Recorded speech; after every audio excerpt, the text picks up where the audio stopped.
iniciando la grabación de la clase. Y quedamos en la clase anterior, conversando un poco de flujo en canales abiertos y las ecuaciones completas de flujo en canales abiertos que tienen en cuenta el balance de masa, la ecuación de continuidad que hay en flujos. Ustedes vieron la ecuación de continuidad en mecánica de fluidos y en hidráulica de canales abiertos. Esa ecuación de continuidad es la que nos gobierna a nosotros el cálculo hidráulico. El cálculo hidráulico. Cuando ustedes utilizan los modelos matemáticos, los software para hacer los cálculos hidráulicos, ellos se basan en estas ecuaciones. Esta ecuación, ¿cierto? En la ecuación se dice que el canal no tiene ingreso de caudales ni en las zonas laterales, en ninguno de sus lados ni en el fondo. Entonces tendríamos que el canal no está recibiendo agua ni en este lado, ni en el otro lado, ni por el fondo. Él no está recibiendo agua por ninguna otra parte. ¿Está claro? Pero él solamente permite tener flujo en el sentido de la perpendicular a la dirección del canal. Perpendicular a la dirección del canal. Esa es la consideración más importante para el análisis de las ecuaciones básicas de la hidráulica en canales abiertos. Entonces tenemos que, con base en eso, aplicamos la variación de la velocidad en la distancia. Va a estar muy relacionada con el valor de la velocidad en la sección de análisis que yo esté analizando.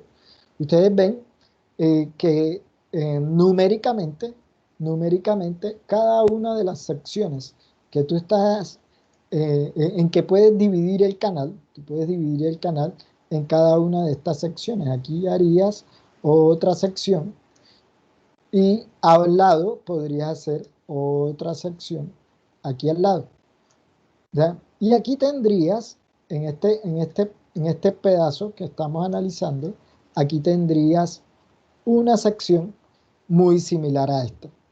Si estuviesen lo suficientemente juntas, tú podrías analizar cómo cambia el volumen, o sea, esta diferencia de altura. Vamos a ver si aquí alcanzo a hacer el esquema. La variación de altura que tienes entre un instante de tiempo y otro sería la altura en este punto y la altura en este punto. Eso te da una variación de altura. Y ese correspondería a lo que nosotros normalmente conocemos un delta Y, ¿cierto? Numéricamente lo llamaríamos delta Y, o lo que matemáticamente conocemos como dt. El dt es la variación de la altura. Eso es lo que nosotros conocemos matemáticamente, ¿cierto? Pero para realizar el cálculo numérico, nosotros llamamos a esto delta Y. ¿Y en qué momento cambia esa altura? Esa altura cambia en un instante de tiempo.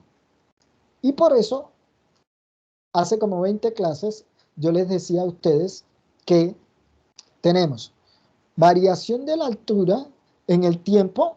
Estoy analizando esta altura en un instante de tiempo y en el instante de tiempo siguiente, y él me va a ayudar a determinar a mí el comportamiento del flujo, teniendo el tiempo como variable de referencia. Y era lo que veíamos en clases anteriores. Aquí me estoy regresando, ¿cierto? Yo tengo, no sé si ya se actualizó y a ustedes les aparece, pero cuando el tiempo me ayuda a mí a conocer qué pasa con esa variación, ¿cierto? Entonces yo estoy analizando con respecto al tiempo en una sección dada. ¿Qué está pasando con la velocidad? ¿Qué está pasando con la tirante? ¿Y qué está pasando con el área en esa sección? Inmediatamente sabemos que si cambia la tirante, pues el área está cambiando. Eso no tiene duda. Pero ahí sería el diferencial de área. ¿Está claro? Eso es lo que estamos analizando. Entonces, en este caso, Específicamente estamos con la geometría y estaríamos analizando cómo varía en la altura, eh, este, aquí está la imagen, cómo varía en la altura, cómo varía en la altura en esta sección, ¿cierto? Y en esta sección, de la altura 1 a la altura 2, me cambió en un intervalo de tiempo delta t.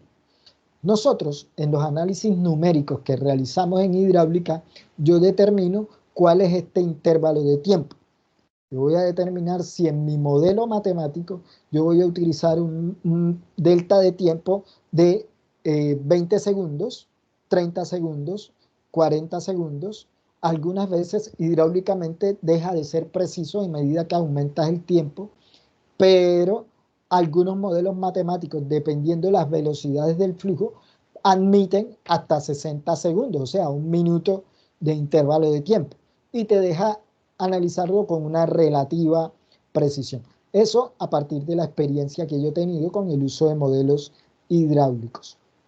¿Ya? Eso no está escrito en ningún libro, nada de eso, es simplemente la experiencia que yo he tenido y se las comparto aquí en clase. Entonces, ¿cómo determinas tú esta variación del tiempo? Entonces, todo depende de los ajustes y del error matemático que obtenga el modelo en su desarrollo de los cálculos. Listo. Ok, entonces aquí tenemos el análisis de la variación de la altura en el tiempo. Este término que tenemos aquí, donde la altura está variando en el tiempo, se está refiriendo a la cuña de almacenamiento. Está dentro del término de la cuña de almacenamiento. Todo este término que tenemos aquí, estamos analizando la cuña de almacenamiento, mientras que el primer término representa el prisma de almacenamiento. Entonces ahí tenemos dos cosas. ¿Cuál es el prisma y cuál es la cuña? El prisma estaríamos diciendo toda la sección del tramo que estás analizando, suponiendo que está la sección 1 y la sección 2, entonces ahí tienes todo el prisma de almacenamiento. Y la cuña entonces ya te da la diferencia de volumen en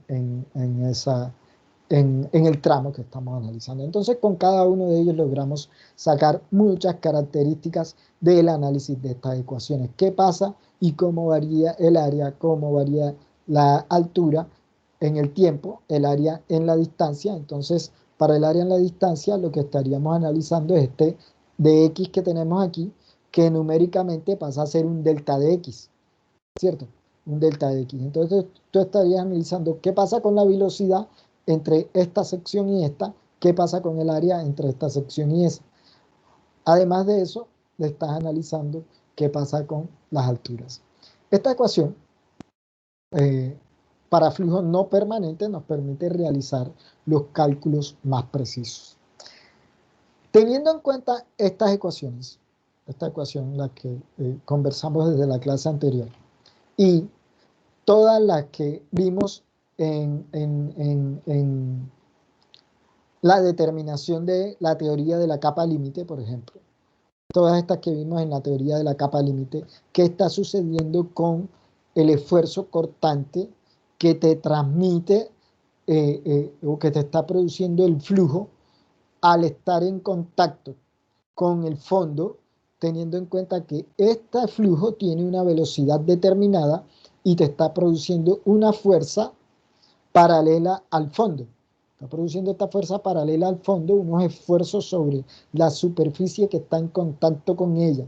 Y que esta superficie que está en contacto con ella, ustedes vieron en geotecnia, en mecánica de suelos, ustedes ven que el suelo va a tener un diámetro determinado y ustedes saben cómo se distribuyen esos diámetros. Entonces, teniendo en cuenta las condiciones de las turbulencias que yo puedo tener aquí, que me va a producir un esfuerzo aquí del flujo en contacto con todo este material del fondo, teniendo en cuenta eso, teniendo en cuenta las propiedades hidráulicas del flujo, las propiedades hidráulicas del flujo, yo voy a tener como resultado un arrastre de sedimentos. Un arrastre de sedimentos, transporte de sedimentos. Ustedes ven esta imagen aquí. Lastimosamente esta clase de hoy está quedando grabada, pero no puedo hacer más nada. No me gusta decir esto así, pero bueno, ya se riega la bola. Eh, el diseño de esta estructura que ustedes ven aquí, que salió volando, que se le llevó una creciente, no sé si saben, esta es una imagen, si no me falla la memoria, es del 2010-2011. Esta es una estructura, eh, un pontón, no sé si en la clase anterior yo les hablaba un poco de un pontón, alguien que me confirme, si lo recuerdan, que yo les conversaba de un pontón. Y esta estructura, para esta vía, que es relativamente nueva, una doble calzada, no voy a decir cuál es ni el punto donde estaba esta, pero esta estructura la diseñé yo, ¿cierto? Entonces, me gustaría que alguien dijera algo, ¿qué piensan que pasó aquí? ¿El diseñador cometió un error gravísimo? ¿Creen ustedes que sí o creen ustedes que no? Alguien que me haga un comentario, les agradezco. Me pueden decir, bueno, iba a usar una palabra más fuerte aquí, pero no es conveniente porque se está grabando la clase. Pero eh, el, el flujo de, de en esta sección es en este sentido, el flujo en este sentido, flujo en este sentido. No sé si alcanzan a ver allí el características del flujo. Eh, bueno, listo. Si yo les digo que la estructura la diseñé yo, consideran que les estoy dando un buen ejemplo para enseñarles estructuras hidráulicas. ¿Qué parece? Un pontón salió volando con el primer aguacero que recibió. Ya estaba construido, tenía 3 meses de funcionamiento y salió volando. Cuando yo diseñé esta estructura, ustedes alcanzan a ver aquí, hay una... bueno, yo utilicé, cuando cogí esta imagen, yo utilicé la camioneta que ustedes ven allí,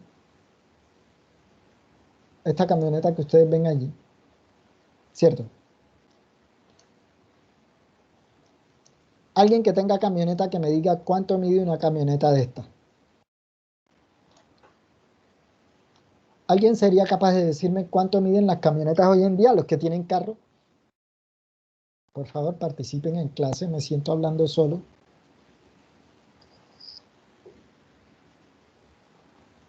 ¿Cuánto mide una camioneta de esas? Como 5 metros, 6.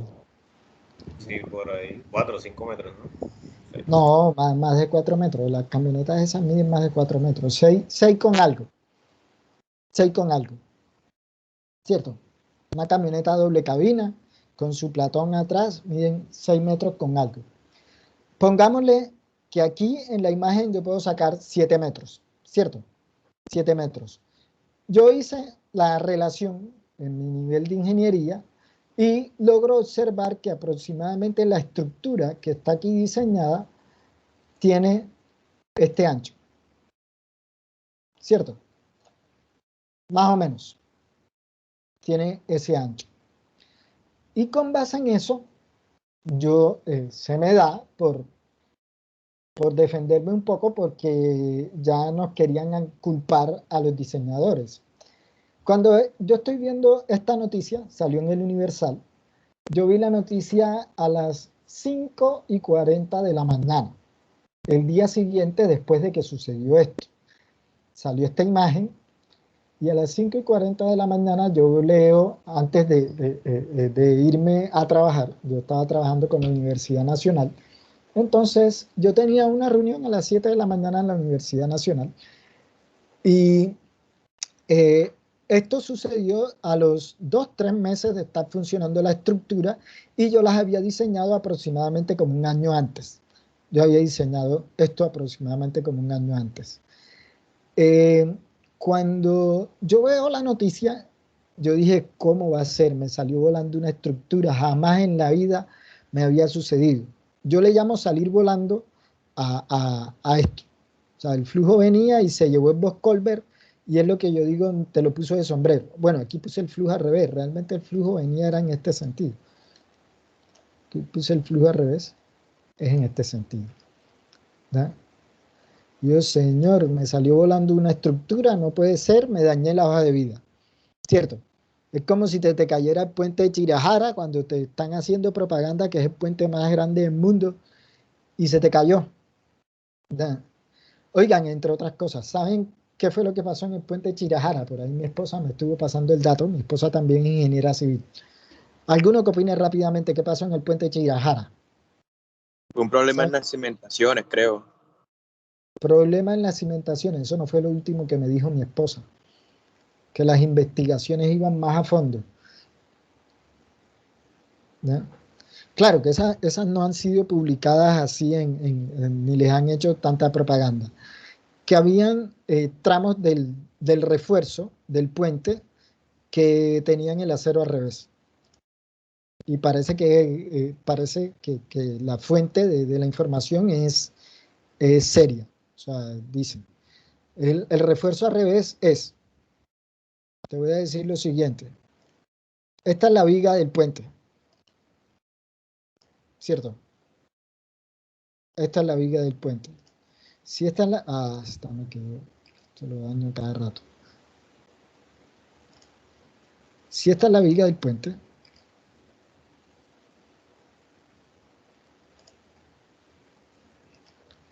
esta es la... Ah, ya, nuevamente. A ver si se deja ahora. Si esta es la viga del puente, te voy a dar una opción para que tú me digas dónde se coloca el refuerzo del acero que va a resistir el esfuerzo que hay. El acero es este, que estoy colocando en verde. Me vas a decir, el acero que va a resistir la mayor carga que va a resistir esta viga. Esta viga recibe cargas de esta forma. ¿Cierto? Y como es un puente, ese es un puente colgante, ¿cierto? El Chirajara. Pero la mayoría de los puentes están apoyados, las vigas están apoyadas en los extremos, ¿cierto? ¿Dónde va el acero? ¿Me dices la opción 1 o la opción 2? Profe, opción 2. Opción En 2. la parte inferior, sí. Esa pregunta, un ingeniero no tiene ni siquiera que pensarla.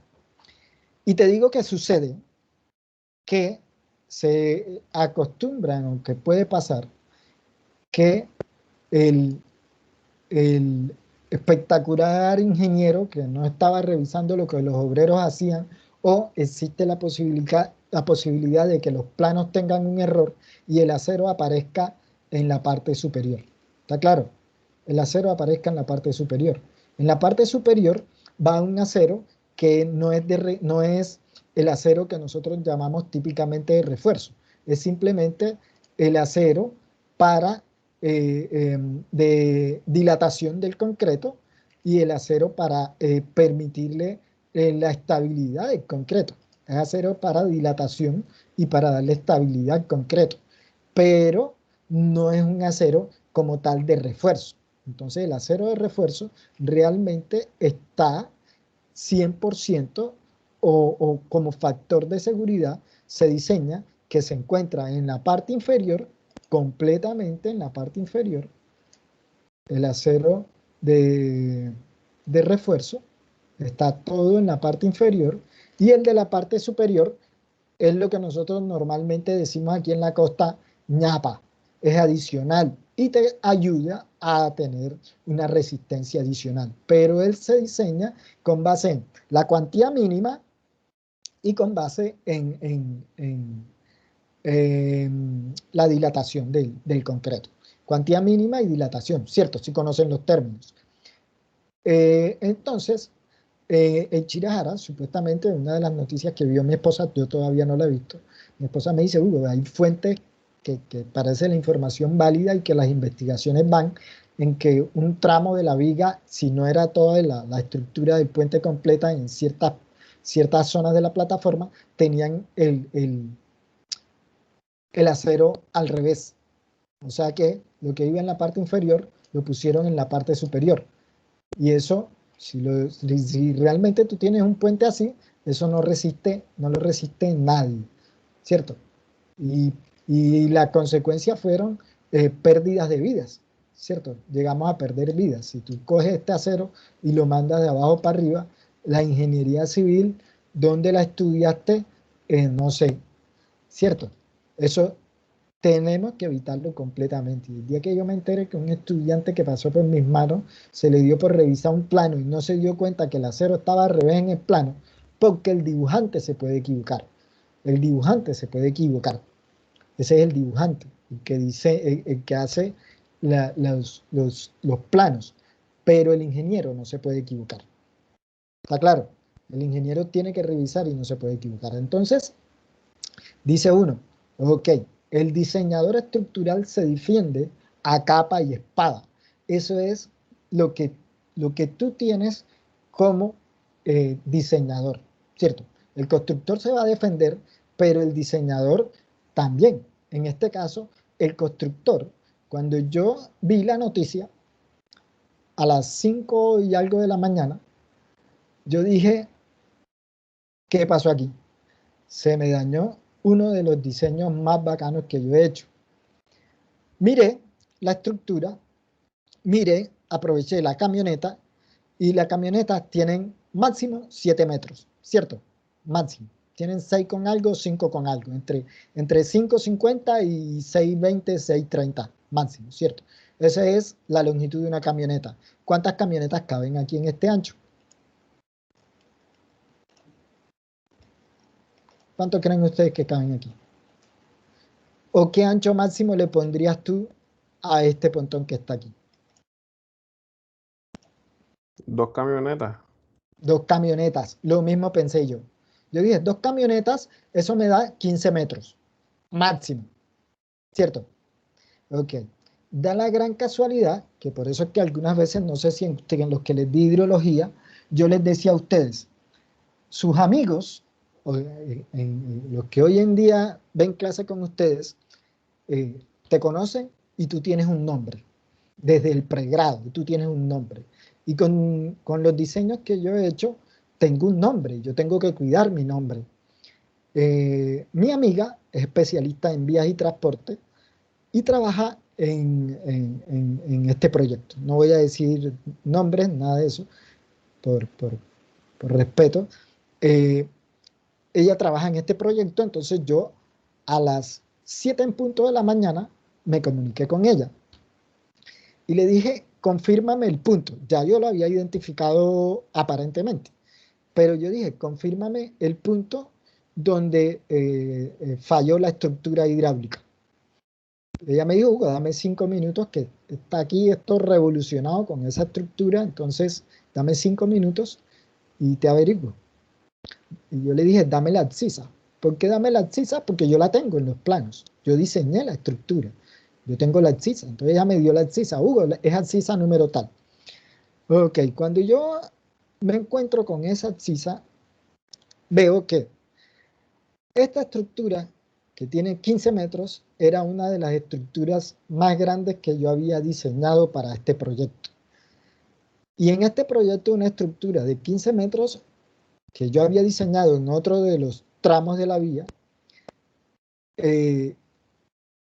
o más bien una sola, de 15 metros había una sola y estaba en otro tramo de la vía, es pequeña comparada con la que va en este punto. Es pequeña. Y díganme un número. Cuando yo te digo que es pequeña comparada con la que yo diseñé, dime un número. Alguien que me diga un número que se te ocurra si yo te digo es pequeño. Y que en este caso, el agua, que en este caso está ubicado en una zona plana, que las velocidades son muy bajas. Ojo con lo que les estoy diciendo, que les estoy dando datos para el diseño hidráulico. Estás diseñando en una zona plana. Uno, pendientes muy bajas. ¿Qué tiene la zona plana? Velocidades muy bajas, ¿cierto?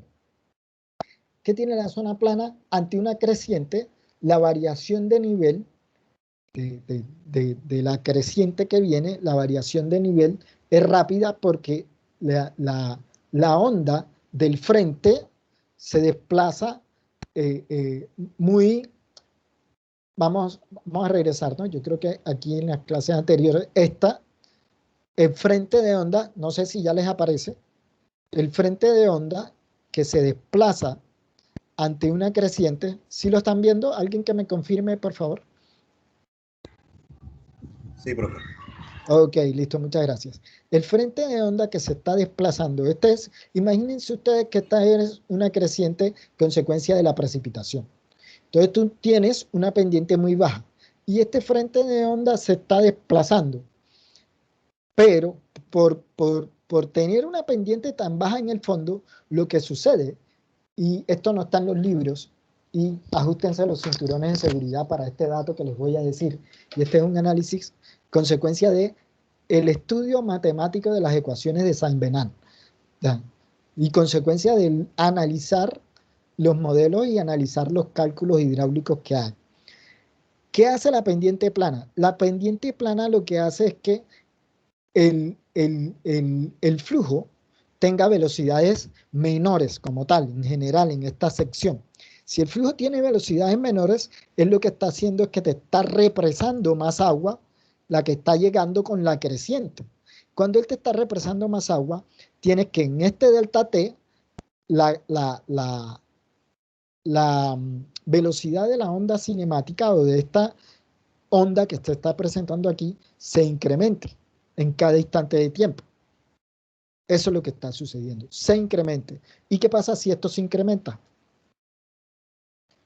¿Cómo es el esfuerzo cortante de fondo que veíamos hace 4 clases?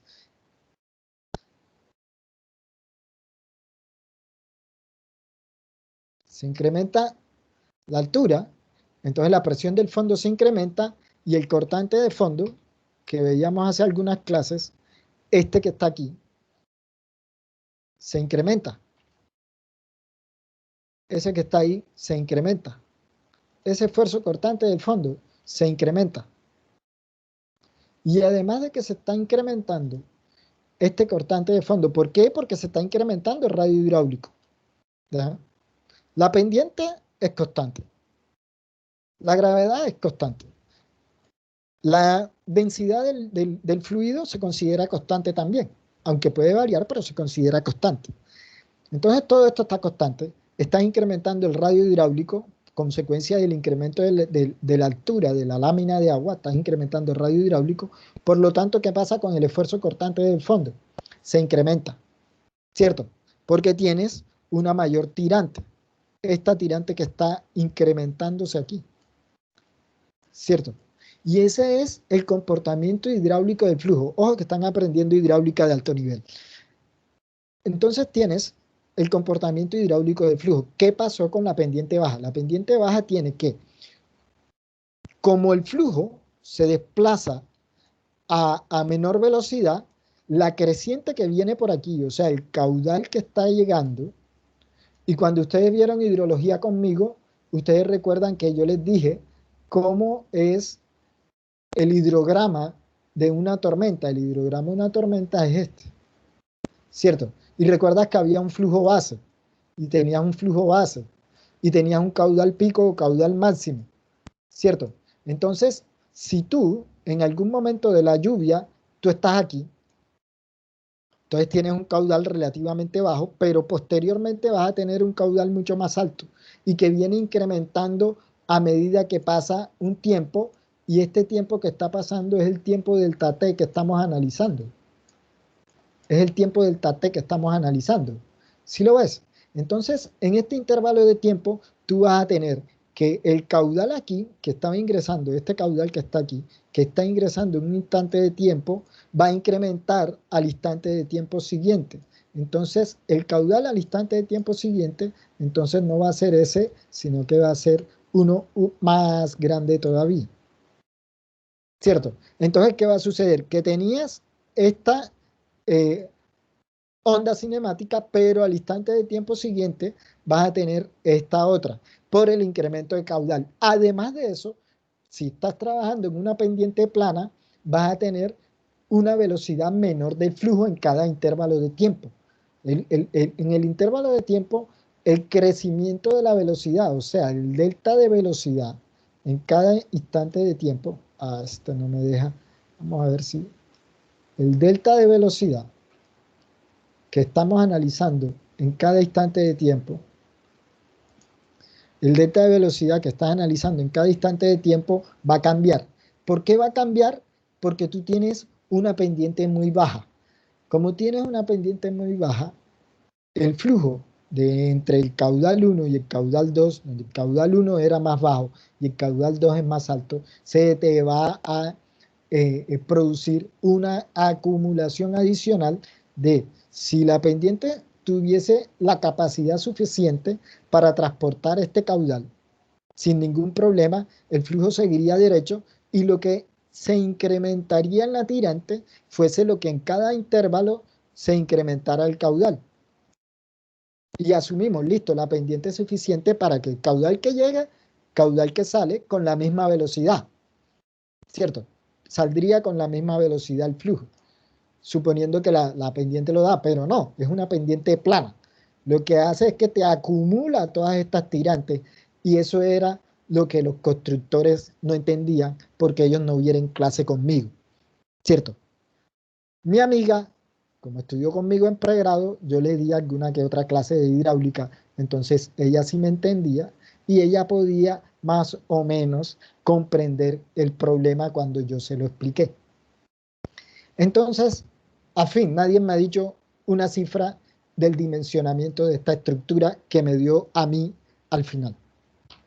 Profesor, yo busqué lo que medía una camioneta y mide 5.4 metros. O sea, si caen dos camionetas, 5.4, deberían tener unos, o sea, unos 12 metros, ¿no?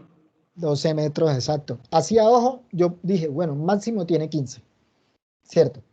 Ok, excelente, buen dato. Entonces, máximo tiene 15 metros la estructura que construyeron, ¿cierto? Que no creo porque fíjate tú aquí cómo están, estos se llaman cabezales. El cabezal de la estructura, que es la parte en concreto que sobresale, esto que ven aquí en amarillo, no sé si lo alcanzan a ver, el cabezal de la estructura muestra incluso que podría tener fácilmente los 12 metros exactos, ¿cierto? 12 metros. Eso fue lo que yo me di, pero dije, vamos a ponerle la seguridad porque estoy haciendo estas mediciones aquí a ojo. Pues yo coloco esta camioneta acá y máximo caben 2 camionetas. Eso sí, no hay duda. Entonces estaríamos hablando de 12 metros, ¿cierto? Estamos de acuerdo. Entonces, esto aquí tendría máximo 12 y yo dije, ok, 15. Listo. Ahora les dejo a ustedes. Alguien que me adivine, adivinando. Cuando yo te digo que la estructura estaba mucho más pequeña que la que yo diseñé, ¿cuánto creen ustedes que medía la estructura que yo diseñé? Arriesguense a decirme un número. Esto no hay. 24.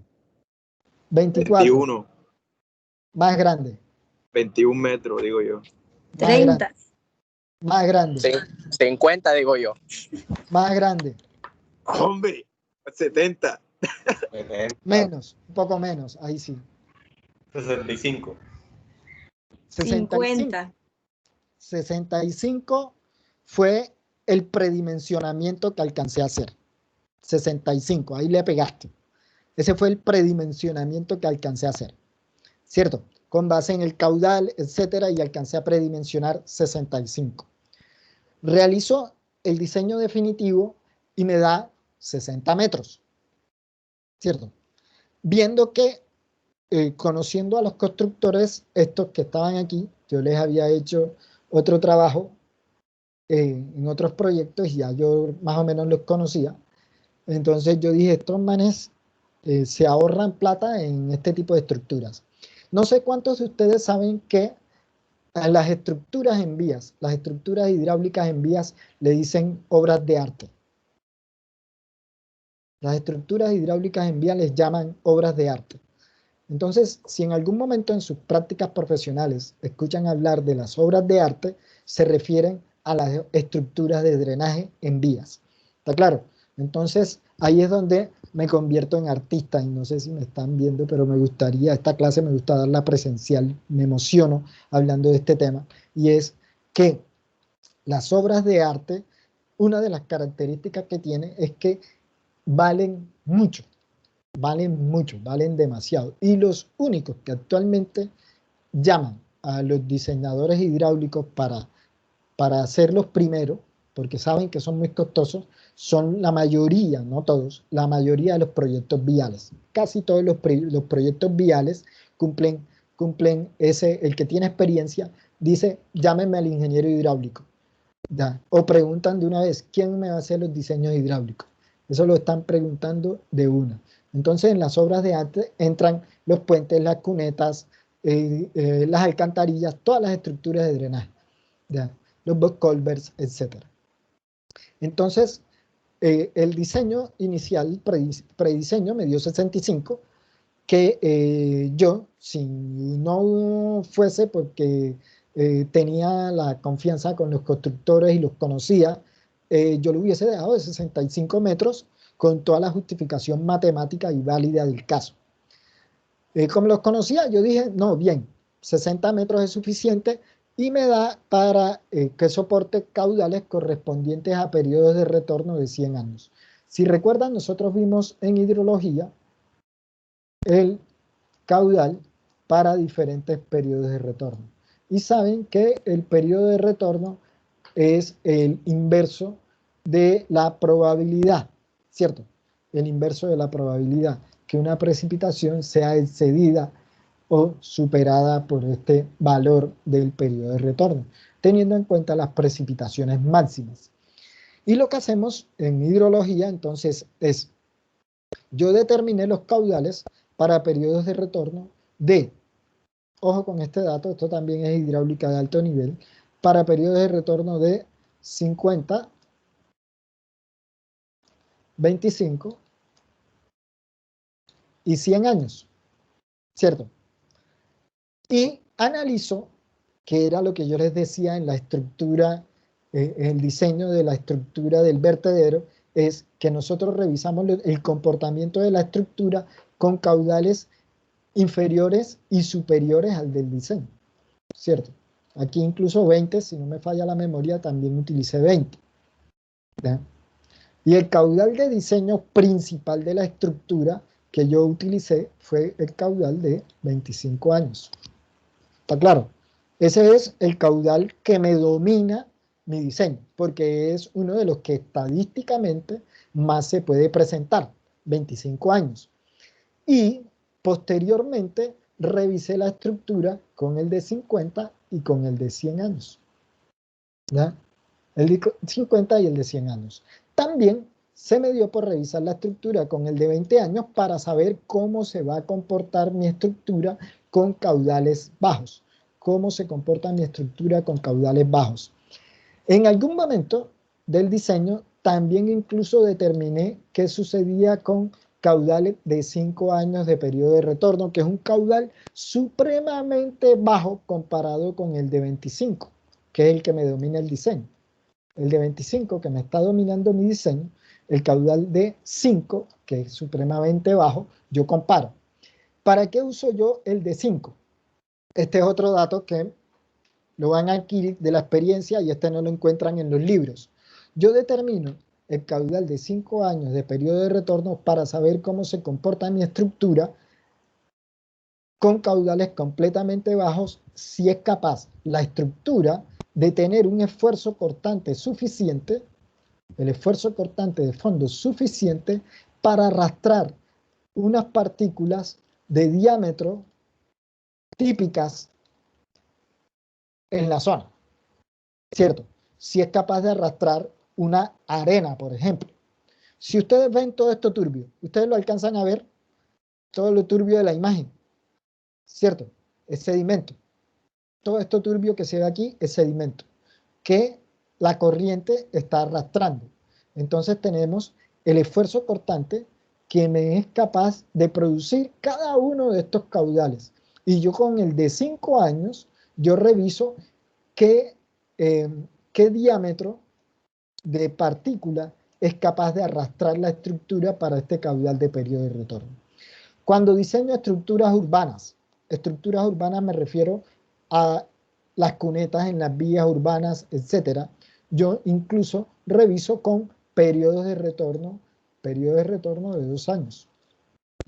Yo reviso con periodos de retorno de 2 años y determino los caudales para periodos de retorno de 2 años y determino las velocidades para periodos de retorno de 2 años y determino cuál será el esfuerzo cortante que tengo en zonas urbanas para periodos de retorno de 2 años y con esto determino el diámetro de partículas que es capaz de arrastrar mi estructura para el periodo de retorno que estoy analizando. ¿Por qué? Porque la estructura debe cumplir unas condiciones que me satisfaga el diseño. Y esa es una de las características de mi diseño, que yo hago la estructura no solo para que funcione en el evento extremo, sino que también funcione con caudales mucho más bajos, ¿cierto? Caudales mucho más bajos. Y yo determino estos caudales bajos de 2 y de 5 años para ver si la estructura es capaz de arrastrar la arena o el fino que se acumula en la estructura. ¿Por qué necesito yo que me arrastre ese material? Yo necesito que ese material se arrastre para que la estructura se limpie, porque si la estructura no se limpia, entonces se tapona automáticamente. Y si la estructura se tapona automáticamente, entonces yo tendría como hoy en día las concesiones, por ejemplo, yo tendría, si yo soy el que tengo la concesión o yo soy el que manejo el mantenimiento de las estructuras de alcantarillado de aguas lluvias, yo digo, más nunca me vuelvan a llamar a ese diseñador porque a ese man siempre se le están tapando las estructuras, ¿cierto? ¿Por qué? Porque si es un ingeniero que está ahí, él sabe que el diseñador debe considerar lo que se llama autolimpieza en la estructura hidráulica. Entonces esta autolimpieza, ¿qué te la da? Te la da que los caudales bajos de diseño que se presentan normalmente en el año, ¿cierto? Estos caudales que se presentan normalmente en el año, por ejemplo, un periodo de retorno de 2 años es porque tiene una probabilidad de 1/2, ¿cierto? Y esta probabilidad de 1/2 entonces te equivale a una probabilidad del 50%. Y una probabilidad del 50% es que puede que se presente como puede que no se presente y estás ahí miti-miti. Eso es lo que es. Entonces por eso reviso con 2 años. ¿Está claro? Entonces al revisar con 2 años yo tengo que esta probabilidad me da a mí la posibilidad de que la estructura se limpie y yo determino cómo se comporta mi estructura con el caudal de 2 años. Me dio 60 metros. Listo, tuve 60 metros. Después de que les presenté esa propuesta al constructor de esta vía, yo sabía que ellos iban a reclamar. Y como yo sabía que ellos iban a reclamar, yo les pasé un informe diciéndoles que yo no disminuía más la estructura de ahí en esos diseños. ¿Alguien iba a decir algo? Por ahí se activó el micrófono. Ok, yo les comentaba que no iba a reducir más la estructura, que ya el diseño inicialmente me había dado 65 metros y que 60 metros era lo último que yo me atrevía a diseñar. Ok, listo. Ellos se fueron y no solo hablaron con el ingeniero que me contrató a mí, el gerente de la empresa, hablaron con el ingeniero que me contrata, con el gerente de la empresa, le lloraron a toda esa gente y les decían que por favor díganle al ingeniero hidráulico que le baje al diseño.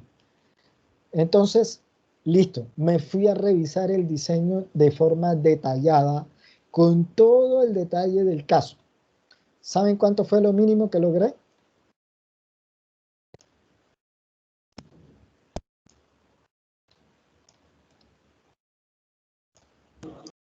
Profesor, ¿puede repetir esa última parte?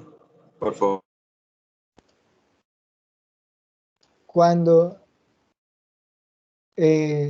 ellos le insisten a mi jefe, a la persona que me contrata, y al gerente de la empresa, y todo eso, que bájele, y yo le dije, ya el diseño tiene todas las condiciones y todo mi análisis hidráulico de alto nivel allí, y tiene 60 metros. El ingeniero que me contrata me conoce y me dice, Hugo, yo te conozco. Y yo, como tú me conoces, ya tú sabes cómo están mis diseños. Y ese es una de las personas que me enseñó hidráulica a mí. Y Hugo, yo te conozco. Yo sé que tu diseño está bien, pero revísalo por última vez. Y yo, bueno, listo, lo voy a revisar por cuarta y última vez. Y voy a diseñar lo mínimo dando dimensiones que a mí no me gustan.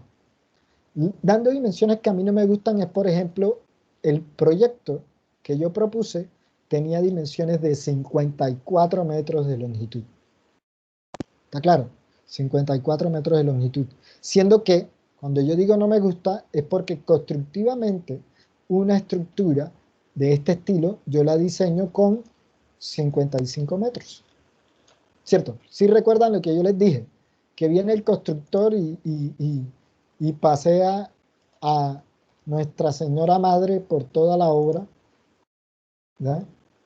Cuando tú le diseñas una estructura, cuando tú diseñas una estructura con dimensiones como esa, 53.125, 53.12, 53.12, déjaselo eso a los ingenieros mecánicos que están diseñando unas piezas. Pero tú en ingeniería civil, construyendo en concreto, ¿cómo le vas a presentar a un constructor un diseño de 55.25? Vea, compadre, le cuento que, miércoles, esto está quedando grabado. Pero bien, esto es el paseo que va a dar la señora madre del diseñador por esa obra va a ser asombroso, ¿cierto? Porque eso es un dolor de cabeza porque los constructores o nosotros los ingenieros estamos acostumbrados a que las dimensiones sean cerradas. Entre más cerradas sean, mucho más fácil es la construcción. Entonces yo dije, ok, como me dé el diseño, así lo dejo y no me pidan más diseño. Por cuarta vez. Entonces me estaban pagando un diseño que yo lo hice 2 veces y ya la tercera, bueno, cuarto porque yo hago la primera revisión para mí, para mi diseño. Entonces, por eso cuento como 4. Pero realmente hice un 2 o 3 diseños, por decirlo así, y me pagaron uno solo. Entonces, cuando yo estoy y reviso y hago todo, yo le dije, bueno, lo que me dé. Y me dijo, no, sí, listo, Hugo, yo confío en lo que a ti te dé. Pero redúcele lo que puedas. Ok, listo. Entonces, el diseño no fue de 55 metros como me hubiese gustado darlo a mí y lo puse de 54 metros. Es lo mínimo. La tirante de diseño que me estaba dando tenía 52 punto algo en la revisión, ¿ya? Hidráulicamente. Yo lo cerré a 54 metros. ¿Por qué? Porque 53 me quedaba muy cerrado para una estructura que, fíjense ustedes los niveles de agua, aquí está muy cerca de la vía, y si a este diseño de vía tú le restas la estructura de pavimento, no sé cuántos aquí ya vieron pavimento, pero tú le restas la estructura de pavimento, entonces ya después de todo eso, imagínate de qué altura queda hidráulicamente disponible para transportar el agua. Entonces, listo, quedó de 54 metros. Por teléfono le informé a todo el mundo, se comunicaban conmigo por teléfono y yo le dije, no, me da 54 metros. Y nuevamente insistían y el día que ellos iban a reunirse conmigo para conversar de este diseño, yo imprimí los planos en la mañana, nos íbamos a reunir en la tarde, imprimí los planos en la mañana, los firmé y firmé el informe. Y los tenía listos en la oficina. En ese momento yo sabía que la reunión iba a estar pesada y en ese momento en la reunión, una de las cosas que llegué a la conclusión es, señoras y señores, yo tenía aquí impresos los planos, impresos los informes, están debidamente firmados. Mi diseño es este. Y se los presenté y este es mi diseño. No hago más nada. 54 metros. Le dije a mi jefe, verán a ver si nos pagan o no, pero mi diseño es ese. Al final nos pagaron. Unos meses más tarde estaban construyendo y yo pensando que estaban construyendo mis diseños y me encuentro con esto, esta belleza. ¿Ya? Esto fue a las 5:30 de la mañana que yo vi esta noticia en el diario. No voy a decir el diario tampoco porque no. En el diario vi la noticia y cuando la encuentro, llamé al gerente de la empresa y le dije, ¿ya viste el puente que salió volando? Y me dijo, sí, ya lo vi. Y él riéndose, porque él sabe que mis diseños son bien, él riéndose me dice, ¿en qué te la embarraste? Y yo le dije, ¿en qué te la embarraste? Que un puente que yo diseño de 54 metros no tiene ni 15 metros. Y esperaban que no le saliera volando. Y él se ríe mucho más porque después de la reunión que yo les estoy diciendo, donde yo les dije a los constructores, este es mi diseño, están firmados y listo. Ese día, después de que los constructores se fueron de la oficina, yo le dije al gerente, le dije, si esos manes no hacen lo que yo estoy diseñando y se les da por reducir la sección, les sale volando. Yo lo dije en tono jocoso, pero el cálculo a mí me daba eso. Yo lo dije en tono jocoso. Le sale volando. ¿Y qué ven ustedes en esta imagen? La estructura textualmente se la llevó flotando el agua. ¿Cierto? Le salió volando. El gerente de la empresa este día a las 5 de la mañana, que yo lo llamé a las 5, a las 6 y algo, porque yo vi la noticia a las 5:30, se me dio por medir la camioneta y por hacer el análisis y eso.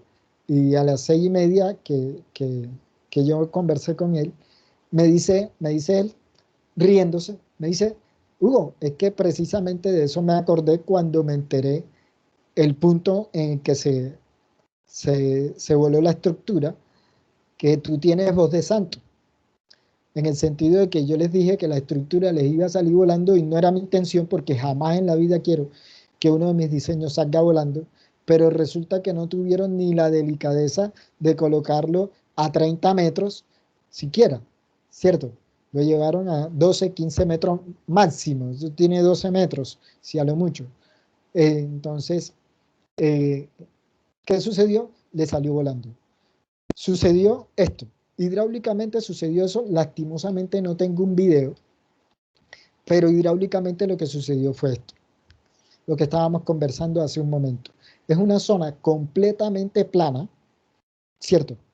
Donde las crecientes viajan para caudales considerablemente altos, porque esa es una de las cuencas más altas de esa zona y las que ellos tenían en el proyecto. Entonces, una de las cuencas más grandes y caudales relativamente altos. Y sucede esto.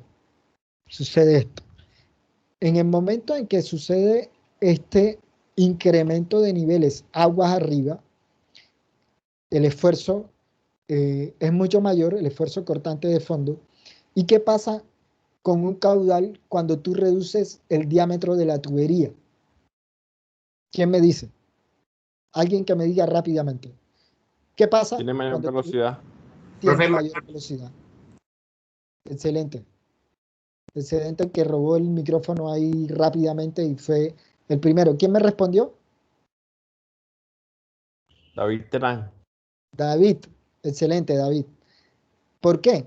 Porque si yo diseñé una estructura de 54 metros, a pesar de que esto no es un tubo cerrado, 54 metros, imagínate algo como así, por poner un ejemplo, ¿cierto? Entonces tú tendrías una estructura con todo este ancho disponible, ¿cierto? Y el caudal que está cruzando a través de la estructura, voy a intentar hacerlo aquí, el caudal que está cruzando a través de la estructura que viene por aquí,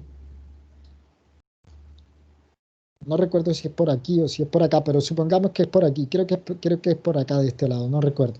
Ok, entonces viene un caudal y tú le reduces la sección donde él viene, y miren todo esto como está inundado. ¿Sí lo ven? Todo eso como está inundado. Eso es una zona plana de inundación. Aguas arriba, esto tiene unas zonas de encharcamientos naturales, unas zonas inundables naturales. Entonces tienes un flujo que se está dispersando en toda esta área y te está dando unas velocidades aguas arriba. Pero cuando llega a la estructura, si yo, después de analizar cómo es la topografía de mi terreno, yo llego a diseñar esta estructura de 54 metros, no es porque yo diga, no, son solo las velocidades. No, no es solo las velocidades, también son los esfuerzos cortantes de fondo que se dan. Y es la combinación de todo. Y tengo que, en el momento en que yo cambio la sección, yo diseñé con 54 metros y estoy diseñando una estructura que va a ocupar todo este ancho. Imagínate el cambio de velocidad que va a tener hasta el momento en que la estructura se ocupe estos 12 metros aquí pequeñitos que están. Vas a intentar que el caudal atraviese esa corriente que está natural por aquí. El caudal la atraviese por allí, de esa forma. ¿Sí ven la diferencia? Eso es hidráulica de alto nivel, lo que ustedes están aprendiendo hoy. Y esto es lo que no está en los libros, y esto es lo que cuando a mí me dicen en hidrología, profesor, haga ejercicios, ¿cómo te voy yo a poner un ejercicio donde tú tengas que hacer un diseño como estos? Es muy complejo, ¿cierto? Lo vas aprendiendo poco a poco. Yo intento aquí darte el poco conocimiento que yo tengo de la hidráulica. ¿Está claro? Tenemos, entonces, listo, reducen la sección, se incrementan las velocidades y como está en incremento de tirantes a lo largo del tiempo, se incrementan velocidades, cortantes de fondo, presión de fondo, etc. E inmediatamente ocurre esto que sucedió aquí. La estructura le salió volando. Y alguna vez que yo dije eso a los dibujantes de la oficina, cuando yo les dije, si estos manes no hacen eso, se me sale el comentario delante de los dibujantes de la oficina, si estos manes no hacen esto, eso les sale volando. Los dibujantes, algunos estudiantes de arquitectura en ese momento, me preguntaban, Hugo, ¿tú por qué dices eso? ¿Cómo así que les va a salir volando? Si eso es concreto, si eso es hierro, si eso es eso, ¿cómo que el agua se la va a llevar? Y yo les dije, ¿tú no has visto una casa que arrastra el agua? Bueno, sí, Hugo, pero eso está en el río. Bueno. Aquí está el resultado. ¿Ya? Esas personas, cuando yo llamé al gerente de la empresa a las 6:30 de la mañana, yo le dije, mira, voy a salir para la universidad, ya voy a trabajar. Y en tu correo te acabo de enviar los planos, el informe entregado, para que los tengas ahí, a la mano. Porque yo sé que te van a llamar y yo sé que van a llegar a la oficina. Cuando yo me desocupo de la reunión en la Universidad Nacional, del compromiso que tenía, a las 9:30 de la mañana nuevamente llamó al gerente, porque él me mandó un mensaje, Hugo, llámame cuando te desocupes. Entonces a las 9:30 le devolví la llamada. Y cuando lo llamo, me dice, Hugo, lo estuve por aquí a las 8:30 de la mañana. Y cogí y le reenvié el correo y se los imprimí incluso. Le imprimió el correo, el informe, los planos, todo lo tenía impreso nuevamente. Y le dije, vea, estos son los diseños de nosotros. Los constructores habían estado en la oficina intentando buscar culpables, ¿cierto? Porque el primer culpable de esto es el diseño hidráulico, ¿cierto? Pero cuando el primer culpable de esto es el diseñador hidráulico, en ese caso hubiese sido yo, el diseñador hidráulico, y tú le demuestras que el diseño hidráulico entregado es ese, y le das fecha, y le das día, hora, y le das constancia de una reunión que hubo, donde el diseño es este, 54 metros, con respecto a menos de 15 metros que ellos tienen aquí, se fueron de la oficina, engavetaron el informe, engavetaron los planos, y más nunca se supo qué sucedió. Eso es. El resto del cuento no se los he hecho porque ya eso es historia patria, pero eso sucede. Entonces, recomendación, aprendan a escribir bien los informes. Una de las recomendaciones que estaba dentro del informe en las conclusiones era que si la estructura no se diseña con las dimensiones mínimo, las dimensiones recomendadas, las velocidades de flujo que se van a tener van a superar la capacidad de diseño en la zona. Eso estaba escrito en las conclusiones del informe. Y eso fue una de las como defensas que yo tenía como diseñador para mí. Y este es uno de los proyectos y una de las cosas que si en algún momento escuchas hablar de mí en Cartagena, este es uno de los proyectos por los cuales me conocen, porque la gente no me hizo caso. Y desde este día, algunos de mis diseños, cuando los ingenieros dicen quién lo diseñó y sale mi nombre por ahí en algún lado, dicen hágalo, le recomiendo que lo haga y que lo cumpla. No se ponga a quitarle nada de eso porque ya vivimos la experiencia y en resumidas cuentas, como digo yo, la estructura nos salió volando, ¿ya? Entonces, eso es, de hacer un buen trabajo, analizar y de entender ecuaciones como esta. Entender ecuaciones como esta, ¿cierto? Que no es solo lo que el computador te da y del modelo hidráulico e hidrológico que el computador dice, sino que también eres capaz de entender lo que estás realizando y lo que estás analizando y que el computador te puede dar un resultado que aparentemente es correcto y que aparentemente soporta. ¿Por qué? Porque la estructura es en concreto. La estructura es en concreto y supuestamente debe soportar. Pero a la entrada y a la salida de la estructura tenemos tierra, tenemos arena con un diámetro y con un esfuerzo cortante que van a soportar. Entonces yo espero, ahora en adelante, en la siguiente parte del curso, enseñarles un poco de esto. Esta es una imagen. Esta es una imagen del municipio de Tacamocho, aquí en el sur de Bolívar.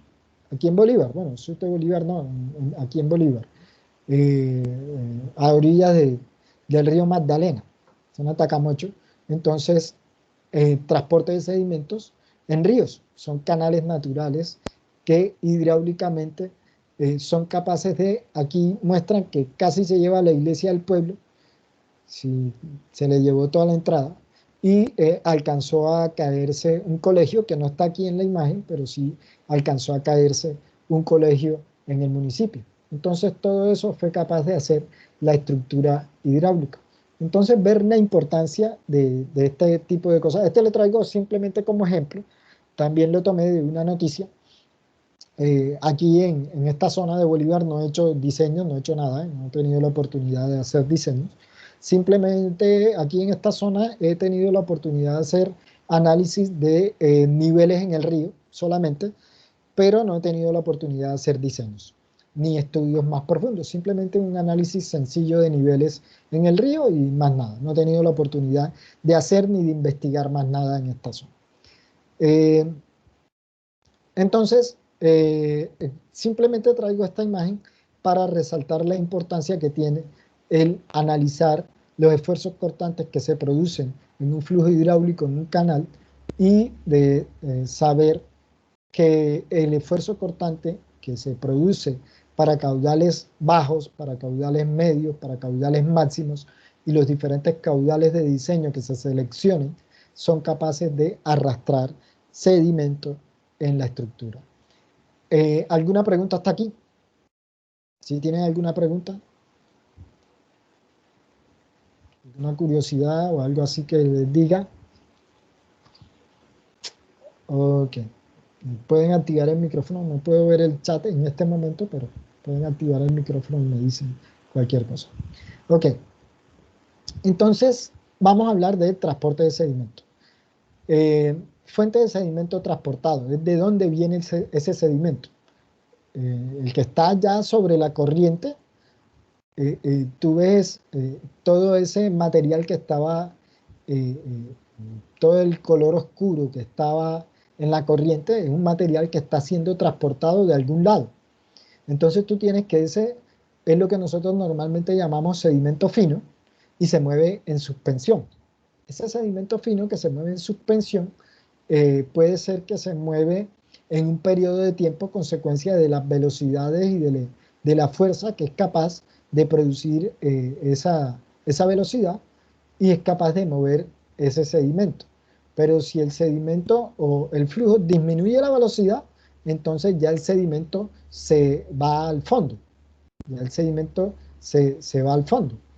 Pero si el sedimento, por ejemplo, se incrementa el tamaño del sedimento, entonces el sedimento va al fondo. Si el flujo disminuye la velocidad, entonces el sedimento va al fondo. Son características. En caso tal de que no disminuya la velocidad o el sedimento no incremente su tamaño, que no es el caso normal, ¿no? El sedimento está siendo transportado y él tiene su característica de diámetro. Él puede incrementar el tamaño en el paso de un tramo a otro en cuanto al el diámetro característico del fondo. Pero no, el sedimento que estás transportando en suspensión ya él tiene un diámetro fijo y ese no tienes ningún problema. Ya ese que tú estás transportando en suspensión, ese diámetro fijo es el que tú estás siendo capaz de, con los esfuerzos que se producen, poner en estado de flotación el sedimento.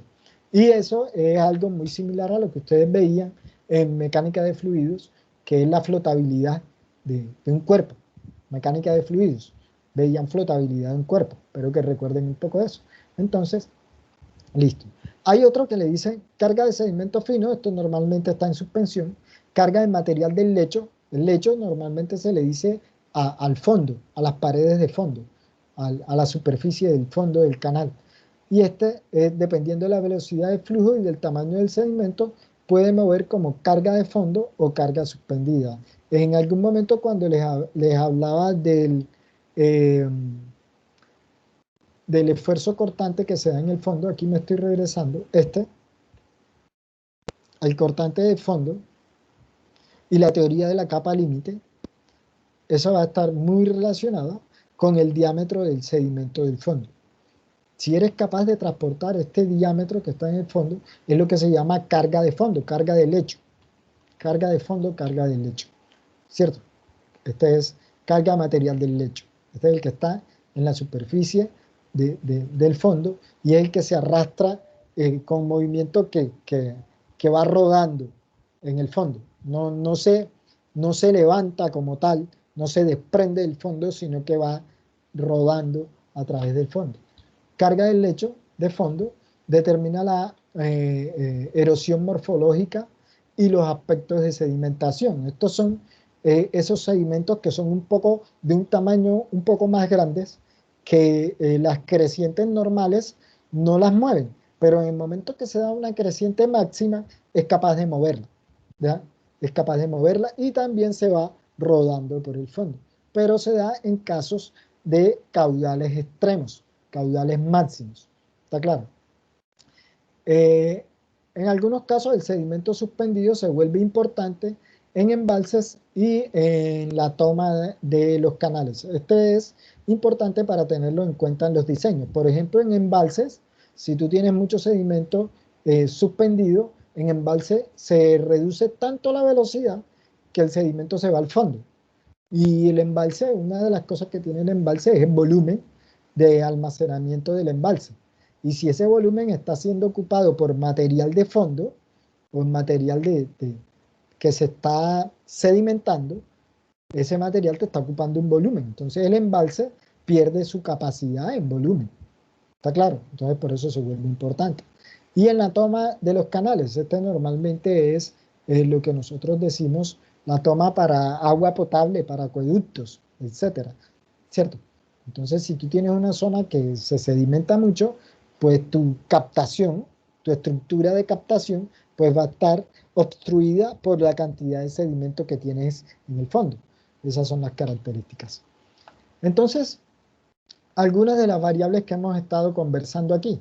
El tamaño de las partículas, la forma de las partículas. Si tú tienes una forma muy rectangular, muy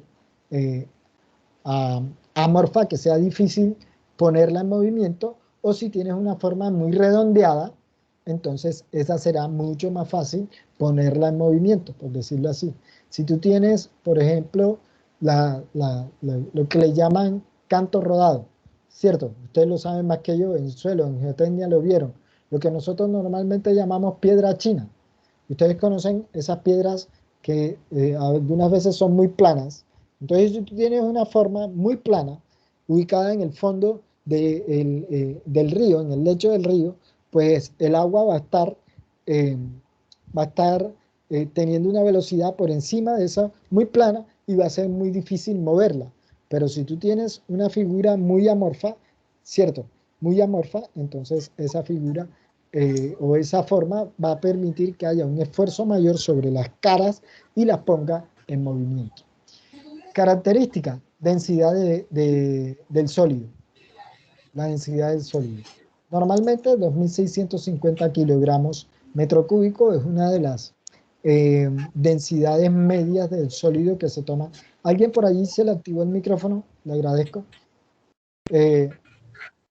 En la densidad del sólido, en material de fondo.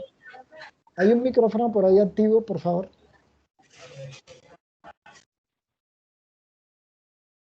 Ok.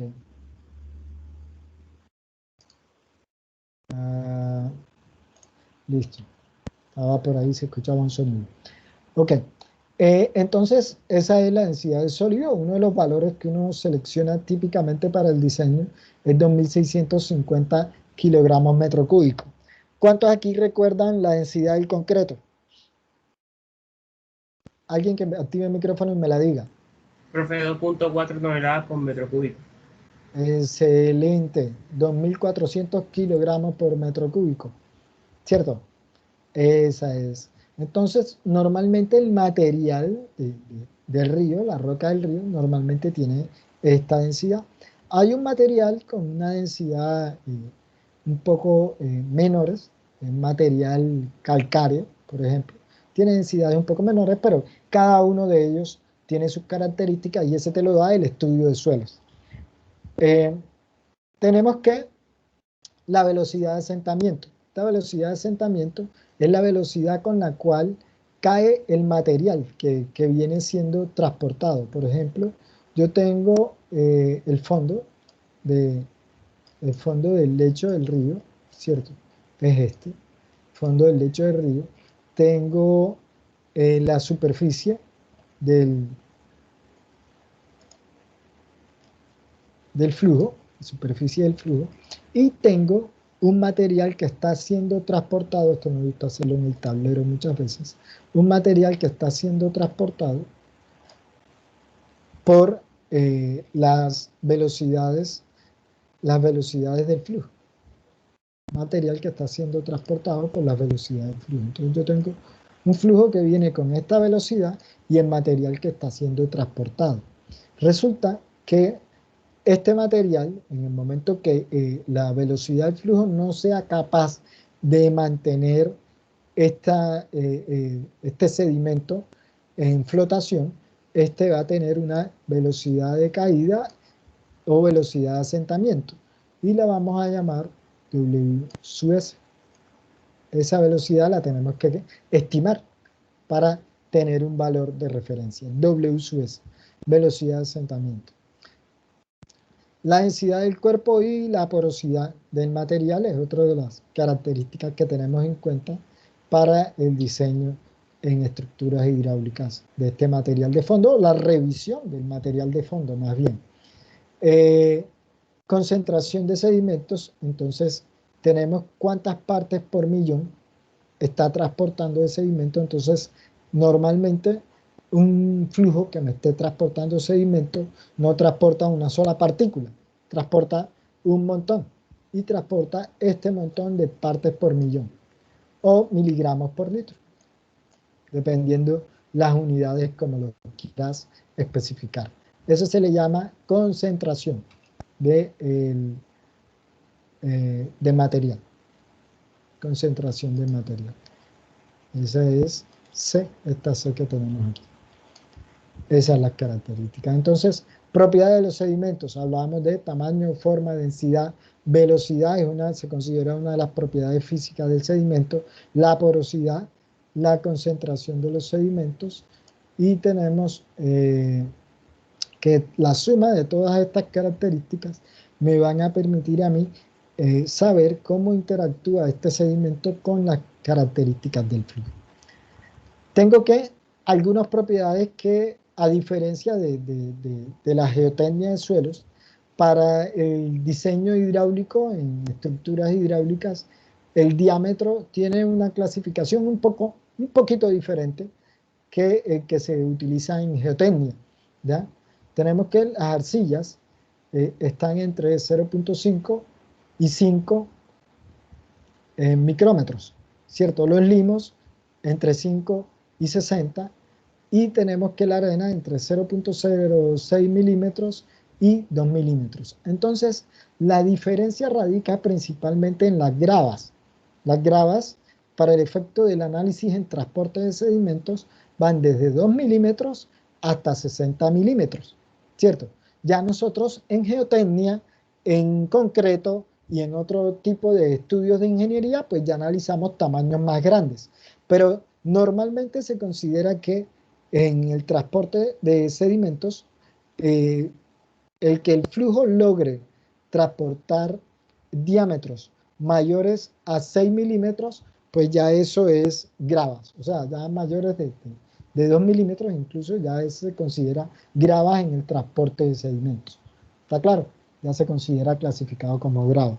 Y que de 6 milímetros en adelante, pues ya estarías no transportando, sino que estarías, por decirlo así, estarías moviendo un diámetro de un material que se encuentra en la corriente, ¿cierto? Lo estás moviendo y lo estás transportando para ese caso específico.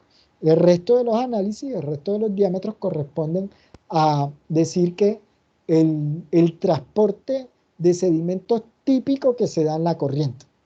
Este es el transporte de sedimentos típico que se da en la corriente y por eso esta clasificación. Donde los diámetros más grandes que estos, entonces ya deja de ser típico y pasa a ser a eventos extremos. Esos serían los eventos extremos. ¿Está claro? Diámetros típicos con los cuales yo he diseñado estructuras de protección que vamos a ver más adelante. Yo he diseñado diámetros del orden de 3, 4 y 5 centímetros y estructuras que requieren un mayor diámetro para estabilización de flujo y para protección como tal de la estructura. He llegado a dimensionar piedras de diámetros hasta de 18 centímetros, hasta de 18 centímetros. Entonces, ya esa de 18 centímetros es una cosa muy específica, muy un flujo con unas características muy complejas y pendientes muy fuertes, pendientes muy grandes, que requieren que la estructura que yo estoy diseñando para que proteja el puente o el box culvert, necesito que esté fija, pero si tienes mucha pendiente, pues lo que decíamos en clases anteriores, con mucha pendiente va a ser mucho más fácil que el flujo la mueva. Entonces, por lo tanto, se requiere un mayor diámetro que contrarreste el esfuerzo cortante al que está expuesta. Tenemos entonces que velocidad de asentamiento. La velocidad de asentamiento, ¿cómo se calcula? Este es uno de los valores que típicamente no se diseña iterando, pero sí toca ser muy cuidadoso en los parámetros que se seleccionen. O sí, los parámetros de diseño que se tengan. Parámetros en el sentido de los rangos que se tengan en el diseño. Por ejemplo, rango me refiero al rango en el que vas a trabajar la densidad de los sólidos, ¿cierto? ¿Con qué densidad vas a trabajar tu sólido? Es muy, la ecuación es muy sensible a estas características de densidades. Entonces, si tú tienes densidad de material de fondo, estas densidades, pues, tienes que escogerlas con mucho cuidado porque si la pones muy grande, el diámetro te va a decir que nunca se va a mover. Pero si lo pones muy pequeño, más del diseño, demasiado pequeño, entonces el flujo te lo va a mover automáticamente y te va a erosionar. Entonces son cosas como esas. Es muy sensible a esto. ¿Qué variables tenemos aquí? Tenemos la gravedad, que es una constante, y repito nuevamente, yo recomiendo trabajar con 9.81. Hidráulicamente, yo recomiendo trabajar con 9.81 en todos los diseños hidráulicos o en todo el tratamiento de ecuaciones de hidráulica. ¿Cierto? Diámetro, el delta, entonces el delta te está dando la relación entre las densidades y esta propiedad es importante para la flotabilidad del sedimento. Si ustedes recuerdan, ¿cómo calculaban ustedes la flotabilidad en mecánica de fluidos? Se los dejo de tarea para que lo repasen. ¿Cómo calculaban ustedes la flotabilidad en mecánica de fluidos? Tenemos, aparece en el denominador, esto está a 4 tercios, aparece en el denominador lo que se conoce normalmente en transporte de sedimentos como coeficiente de arrastre. Y este coeficiente de arrastre depende del número de Reynolds, ¿cierto? Y el número de Reynolds entonces depende de la velocidad de caída del sedimento, el diámetro del sedimento y la viscosidad del flujo. La viscosidad del flujo.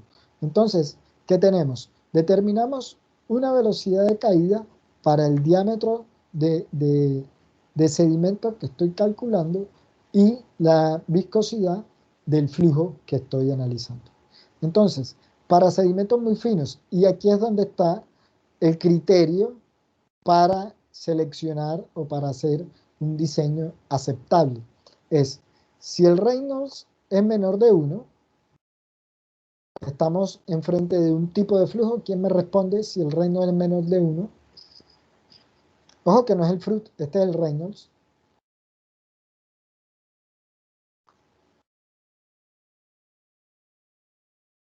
Alguien que me responda puede activar el micrófono y responderme. ¿El Reynolds qué te define?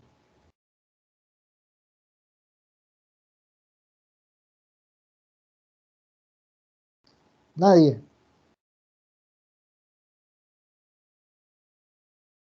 El régimen del flujo, ¿no? El régimen de flujo, pero ¿qué clasificaciones del régimen de flujo te Profe, define el Reynolds? profe, Laminar. Reynolds no tenía valor de Laminar. Laminar o turbulento, ¿cierto? O transición. Ok, Sí, claro. excelente. Entonces, el fruit es el que te está definiendo el tipo de flujo. Entonces, si tienes eh, eh, el tipo de flujo crítico, supercrítico, subcrítico, pero el Reynolds entonces te define si el flujo es turbulento o no es turbulento. ¿Ya? Entonces, si tienes uno menor a 1, ya tú debes saber qué tipo de flujo, qué régimen de flujo tienes. Entonces, para este régimen de flujo menor a 1, tú tendrías un coeficiente de arrastre igual a 24 entre el número de Reynolds. Inmediatamente lo calculas así. Calculas el número de Reynolds y lo divides entre 24. Y está dividiendo el Reynolds, lo pasas a dividir 24 entre el número de Reynolds. Y esa es la ley de Stokes. Pero si el número de Reynolds entonces ya te pasa a ser un número de Reynolds más alto y un número de Reynolds más alto, entonces aquí viene velocidades más altas, ¿cierto? Velocidades más altas. Si este número de Reynolds que está teniendo velocidades más altas, entonces la velocidad de caída del sedimento te estaría representando algo como unas turbulencias, entonces tendría que el sedimento normalmente para estas condiciones es lo que se conoce como un sedimento de grandes tamaños. Y estamos hablando de partículas de 2 milímetros hacia arriba. ¿Ya? 2 milímetros hacia arriba. Ya eso de 2 milímetros hacia arriba lo llaman de grandes tamaños. Porque es lo que típicamente un flujo es capaz de transportar. Si ven el concepto, típicamente un flujo es capaz de transportar, aunque el 2 milímetros en geotecnia es arena y es relativamente diámetros todavía dentro del grupo de diámetros pequeños. ¿Está claro? Entonces tendríamos eso. Para este caso, cuando tenemos un Reynolds muy alto, o sea que este Reynolds que calculaste de la velocidad de caída del sedimento es muy alto, entonces este se vuelve constante y normalmente este C sub D pasa a ser 1.3 para arenas. Fíjense usted que aquí aparece inmediatamente para arenas. ¿Está claro? Para arenas. Entonces, si yo en un problema, yo te doy diámetros relativamente, dame un segundo, si yo te doy diámetros relativamente grandes, inmediatamente, si el diámetro tuyo es de una arena a más grande, inmediatamente tú tienes que colocar un coeficiente de arrastre de 1.3 y listo, no tienes que calcular el Reynolds porque inmediatamente el diámetro que estás utilizando, si yo te digo, no, el material de fondo tiene 6, 7 milímetros de espesor o tiene 1 centímetro de espesor, inmediatamente le colocas un coeficiente de arrastre de 1.3 y ese es el diseño que vas a realizar. O la revisión que vas a realizar para ver si el sedimento en ese canal se transporta o no se transporta, se mueve o no se mueve. Entonces, el umbral de movimiento o movimiento incipiente es ese momento en que la partícula del suelo está a punto de moverse.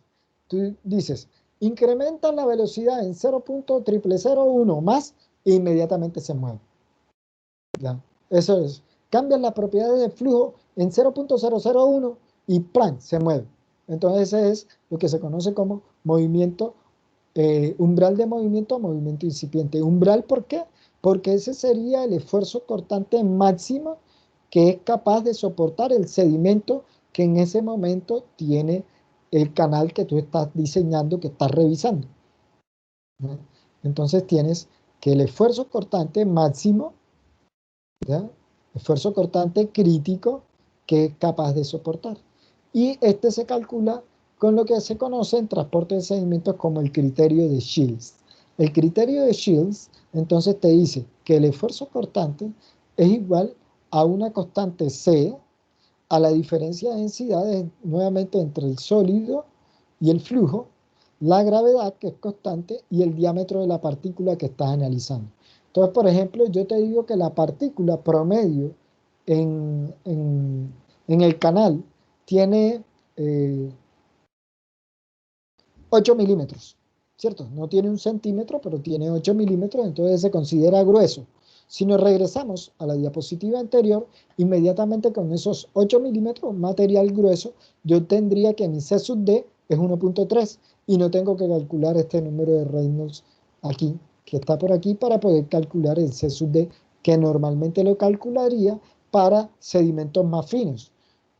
Pero si yo te digo, en el canal, que tú vas a revisar el diseño y me vas a decir si se erosiona o no se erosiona, tienes un limo, ¿cierto? Yo te digo que tú tienes un limo, inmediatamente tú te vas a ir o te vas a mentalizar que tú tienes que utilizar esta ecuación, porque tienes un sedimento muy fino, ¿ya? Un sedimento muy fino, eso es. Yo te digo un limo, y listo, yo no te tengo que dar más datos. Tú tienes que irte a las tablas de limos y considerar qué condiciones son las más críticas para ti. Si el diámetro mínimo del limo o el diámetro máximo del limo. ¿Cierto? Si yo te digo, es un limo y yo quiero saber si se erosiona o si no se erosiona, entonces yo calculo con el mínimo, con el máximo y encuentro el promedio del esfuerzo cortante. Eso haría yo. ¿Cierto? Pero si es una estructura importante que me puede afectar una población, etcétera, yo digo, ok, me voy con el mínimo y reviso el diseño, porque digo que si diseño con el mínimo, reviso el diseño, el diámetro mínimo del limo, yo estaría diciendo que se está erosionando mucho. Así sea que los diámetros sean más grandes, yo estoy diciendo que se está erosionando mucho. Y como se está erosionando mucho, yo voy con la seguridad en mi revisión. Y yo alerto mucho más fácil. ¿Sí ven? Eso es ingeniería. No sé si quedó claro lo que estoy intentando decir. Espero que sí se haya comprendido el mensaje. ¿Cierto? Yo te digo, es un limo. Entonces, yo te digo qué recomendaciones le da en el diseño del canal. Entonces tú revisas. Es un limo, entonces tú te vas a la tabla del libro de geotecnia y no te doy más información. Tú te vas a la tabla del libro de geotecnia y miras qué diámetro tiene el limo. Si es un proyecto juicioso que ya tiene los estudios de suelo dados, entonces tú llamas a los diseñadores y les dices que te envíen los estudios de suelo del material que se da en promedio en el canal y diseñas con base en el diámetro que te den los estudios de suelo y no tienen ningún problema. ¿Entre qué valores varía esta constante? Esta constante varía entre 0.04 y 0.06. Un valor típico que seleccionamos entonces para diseñar es 0.05. ¿Por qué? Porque está entre 0.04 y 0.06. ¿Con qué reviso el diseño? Con el promedio. Esa es la primera revisión que hago. Después, reviso con el cortante crítico. Yo me voy con 0.04, que es un valor más pequeño, entonces me dará un cortante más pequeño y yo asumo que el sedimento se moverá más fácilmente con un cortante más pequeño. ¿Cierto? O sea, es capaz de moverse con cortantes mínimos. Es capaz de moverse con cortantes muy pequeños. Sería el análisis crítico, ¿ok? Se está erosionando. Entonces, si yo quiero revisar el diseño, entonces yo me voy a lo crítico, yo cojo el mínimo. Pero, si es una revisión de un análisis todo lo contrario, donde tú te vas sobre la seguridad, entonces tú dices, ok, yo voy a decir que mi cortante crítico me voy a calcular el valor más alto, a ver cuánto da. Entonces te vas a calcular cuál sería el cortante crítico más alto. Quiere decir que el cortante crítico soporta más, por ser mayor, entonces soporta más. ¿Qué hemos dicho hasta aquí? Les voy a colocar, esto normalmente lo hago en el tablero, vamos a ver si esto me deja hoy. Y es lo siguiente, tú tienes un esfuerzo cortante de diseño, ¿cierto? Y un esfuerzo cortante crítico.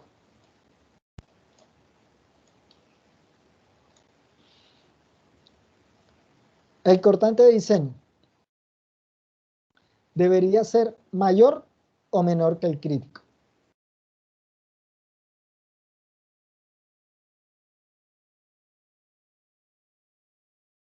Con base en la definición. ¿Quién me responde? ¿Pueden activar el micrófono? ¿Pueden levantar la mano el que quiera responder? Aquí estoy viendo a ver si alguien levanta la mano.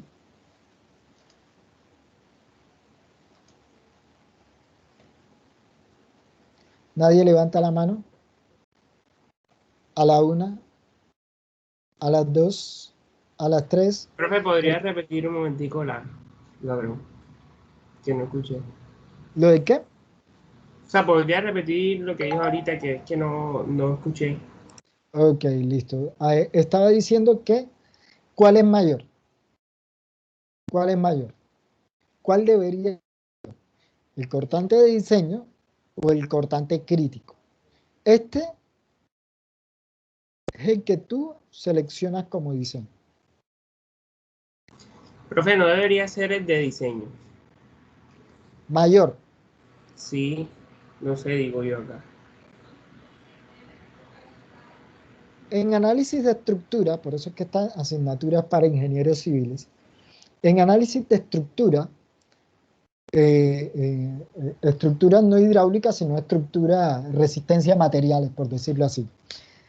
En análisis de estructura, lo que estabas viendo es que el cortante de diseño tiene que soportar el cortante máximo que tú seleccionaste, el cortante crítico.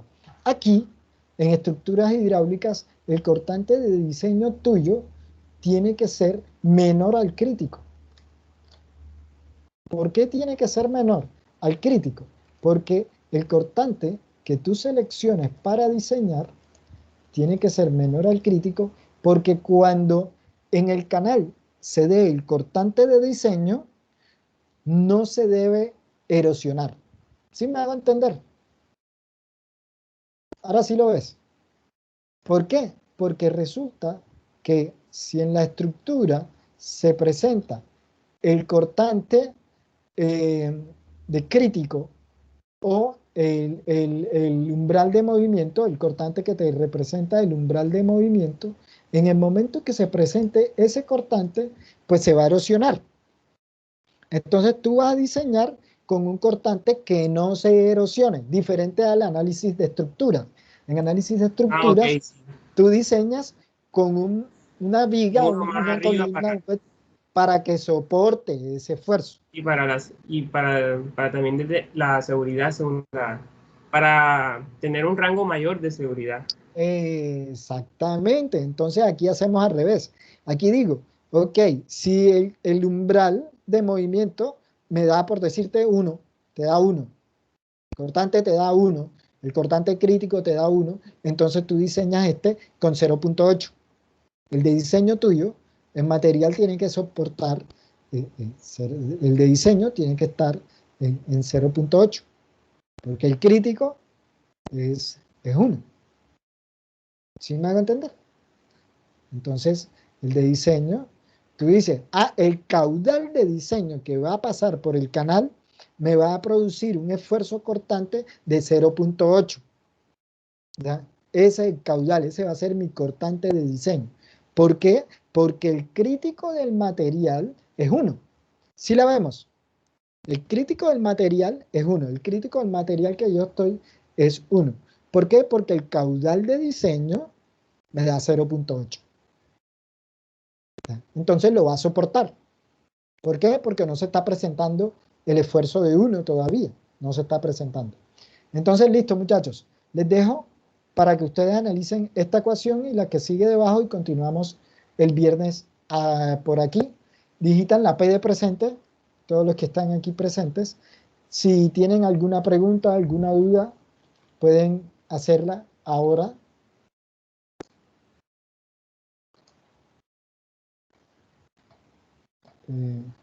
Espero que haya quedado todo claro. Y si se dan cuenta, esto que hemos visto en la clase de hoy es lo que normalmente yo llamo lo que no está en los libros. ¿Cierto? Estas ecuaciones sí están en los libros, pero la ecuación no te dice a ti cuál va a ser tu cortante de diseño. Los libros no te pueden decir eso. ¿Sí lo ven? Ok, listo muchachos. Entonces, si no hay preguntas, nos vemos el viernes. Gracias, profesor. Ok.